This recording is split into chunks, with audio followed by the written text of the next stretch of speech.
Bienvenue mes amis à une autre édition de Realm News Flash. J'espère que vous avez tout passé une très bonne semaine. Avant d'aller plus loin, laissez-moi vous dire qui je suis. Je suis le Seigneur sombre, celui qui met le rare dans le royaume et élargit votre esprit un bloc à la fois. I don't know what that was, my friends. Something must have possessed me. What happened? Anyways, allow me to start that over. Hello, my friends, and welcome to a new edition of Realm News Flash. I hope you all have been having a great week so far. Before we go any further, allow me to introduce myself. I am the Dark Lord, the one who puts the real in Realm and expands your mind one block at a time. I am here today to present to you Minecraft news that has taken place in the past 7 days, and I have some news to report to you. Today, I will be covering the test features to Mounts of Mayhem that Mojang just released to Java players. There's a new Happy Ghast song to report on, and I would like to give you all a glimpse into this week's exciting, and I think fitting for this spooky time of the year as a topic anyways, 2-part series with repeat Realm News guest NightSteak. These 2 episodes delve into his expertise in foraging for fungi, ingesting them, and their various uses. We also talk about Minecraft fungi theories, and we break down the entire fungal ecosystem in Minecraft. It was truly a fascinating episode, and I have learned so much from my guest NightSteak. So, we have a bit to report on today, my friends. Let's get the show started.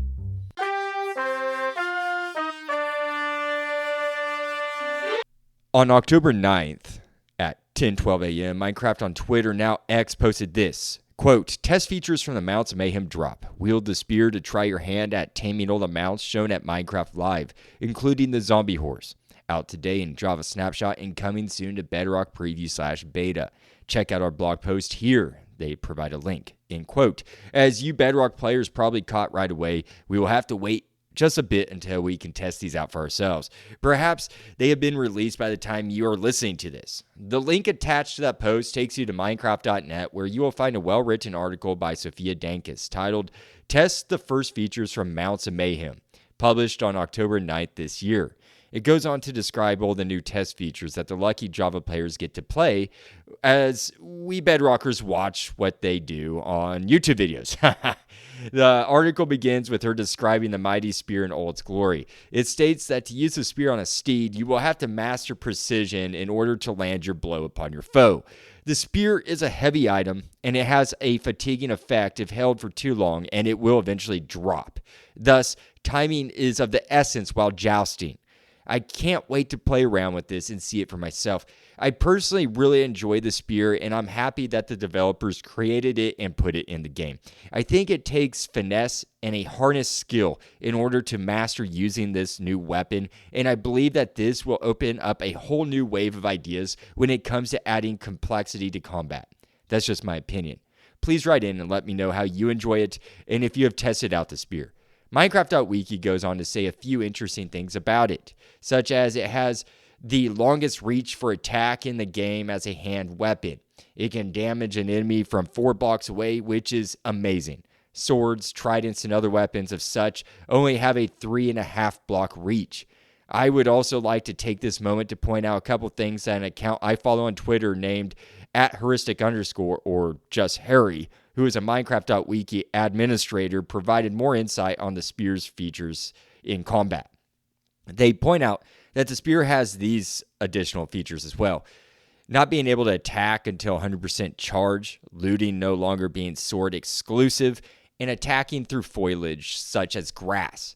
Thank you, Harry, for providing that informational post. I didn't realize that the spear could punch through foliage and attack mobs. I think that's just a really great feature. I mean, that's going to be very useful, honestly.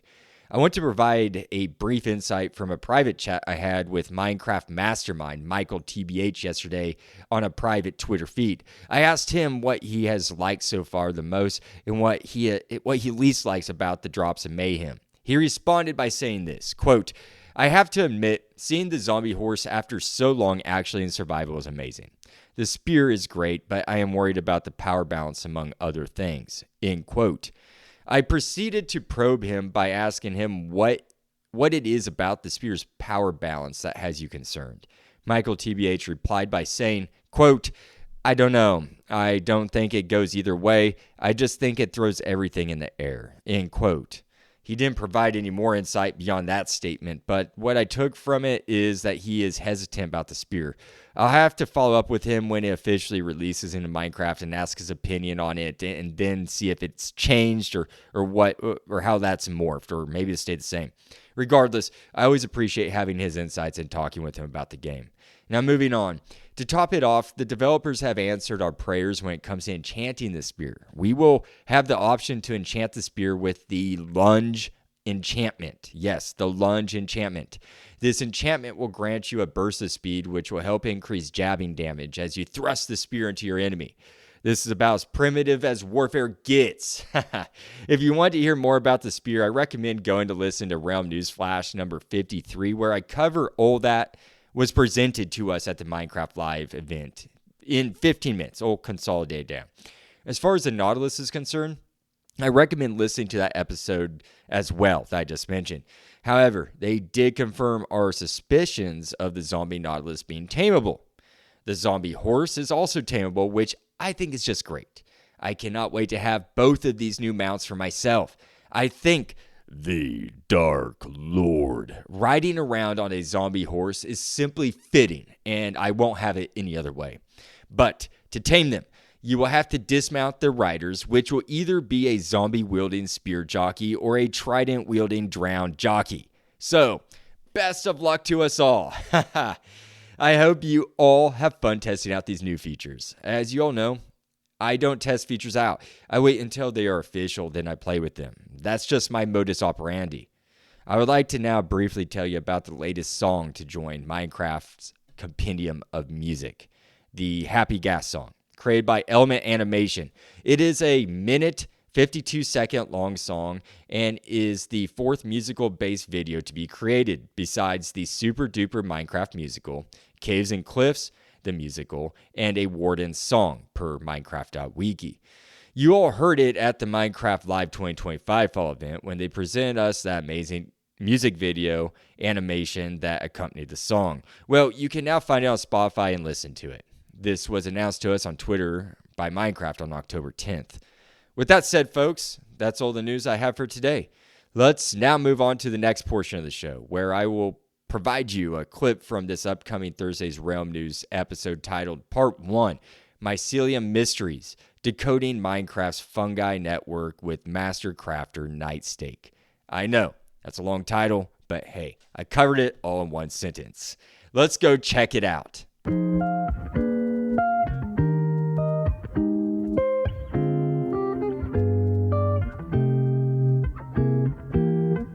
My friends, I am happy to say that NightSteak is back as a guest in a two-part series starting this Thursday. As all of Realm News' episodes go, it will release at 12:01 a.m., 1 minute past midnight, wherever you enjoy listening to podcasts. Unless you are a copper tier Patreon member, then you would have received the two-part series back in August, along with 6 other episodes yet to be released.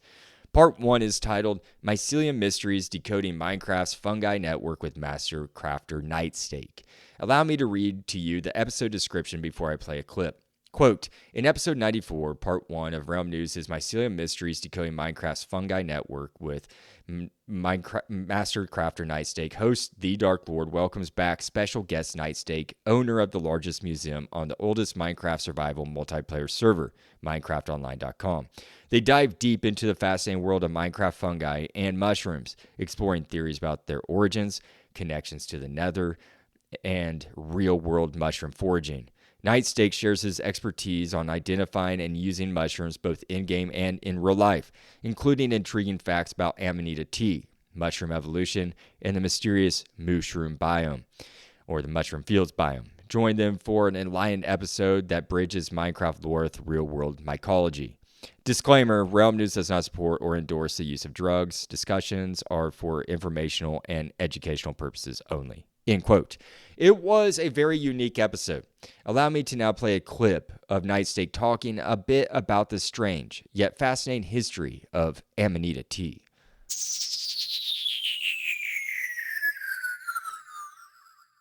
So Amanita, just first off, Amanita is the red and white mushroom that you see in Minecraft, and you'll see it in a lot of fantasy media. It's sort of become like a staple of it. I think the Smurfs have it as their houses. As you mentioned earlier when we were talking before the show, it's in the power-up mushroom in Mario. That appears to be an Amanita as well, and I do believe that's intentional. It's something that's actually had a lot of cultural relevance. It's been used in Europe for years now, most specifically Siberia. That's where the most common use of it was, and it was used by shamans, and allegedly people like Vikings would also use it, although that's been debated in more recent years.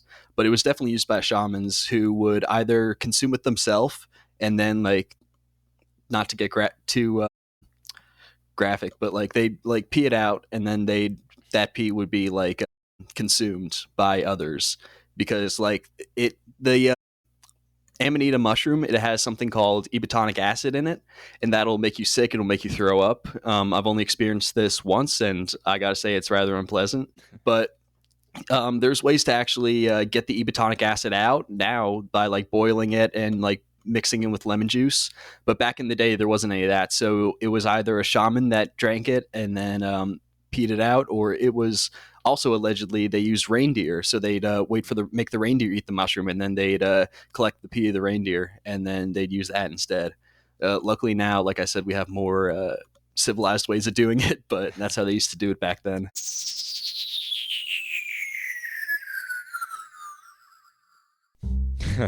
Urine as a natural filtration system. What a crazy way to refine down an otherwise poisonous mushroom into a drug. Shamans would use this, and many cultures from history have adopted use of the Amanita mushroom. We don't just talk about the Amanita mushroom. No, we talk about many more in the real world, and we even talk about foraging for them in the wild. We then go to the Mooshroom or mushroom field biome, or as I call it, the Mooshroom island biome, and talk theory all about that. It's very intriguing. You will not want to miss out on this fascinating and fun episode with NightSteak and me. I hope to see you all there. With that said, that's all I have for you today, my friends. I wish you all a great rest of your day, and happy crafting. The Dark Lord. Signing out.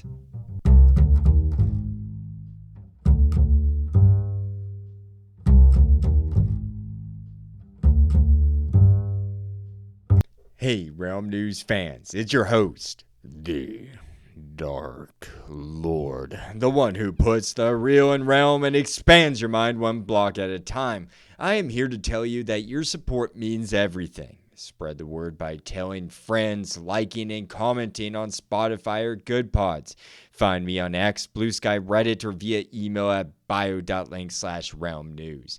For more content, join my Patreon at the Copper, Diamond, and VIP tiers for early episodes, bonus content, and newsletters. Find out more at bio.link/realm news. No pressure, though. Just keep listening, liking, and sharing. That's more than enough. Happy crafting, and see you at the next Realm News.